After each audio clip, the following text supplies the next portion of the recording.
ते भिजता. ती भिजलेल्या बाईक एक म्हाताऱ्याच्या झाडाखाली वडाखाली पिंपळाखाली असता उभो. तो इडी पीत बघित असता. ती आपल्या हातातली इडी संपली तिच्याकडे बघता बघता त्याचं लक्षच नाही आणि त्याला चटको लागता तो की नाही ती अशी फेकता. तर आम्ही समोरसून बघतोय आणि माझ्यात तो कवी जागा होता.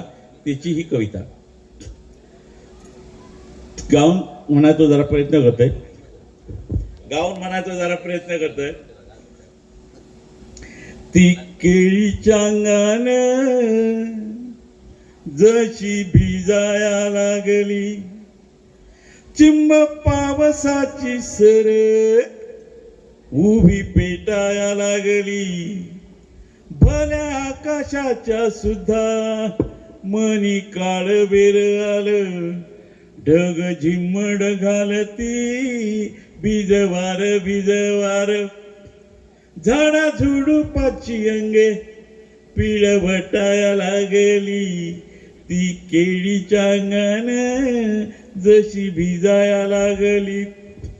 आला मागून शहाणा वारा धावत धावत, भूर भूरे केसापाशी मग पदराशी हात, तशी कढत श्वासाने छातीवर खाली झाली, ती केळीच्या अंगाने जशी भिजाया लागली. तसा वेंधळा वाटला खडा घोटाळे पायात, गोऱ्या पावलात टोचे कळ मूड पेवटात, फटकून त्याला दूर कशी तोऱ्यात चालली, ती केळीच्या अंगण जशी भिजाया लागली.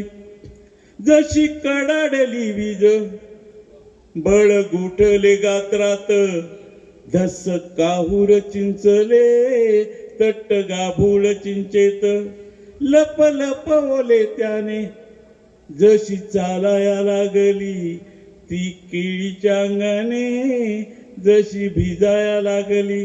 आता क्लायमॅक्स. घेई आडोसा वडाचा पडे पारंब्याना पिळ, क्षीण पारोसे हसला म्हातारा पिंपळ, जशी ओल्या पदराने गाल टिपाया लागली, ती केळीच्या अंगण जशी भिजाया लागली. घरच्यांना काळजी असते सुंदरश्री बाहेर गेली तर,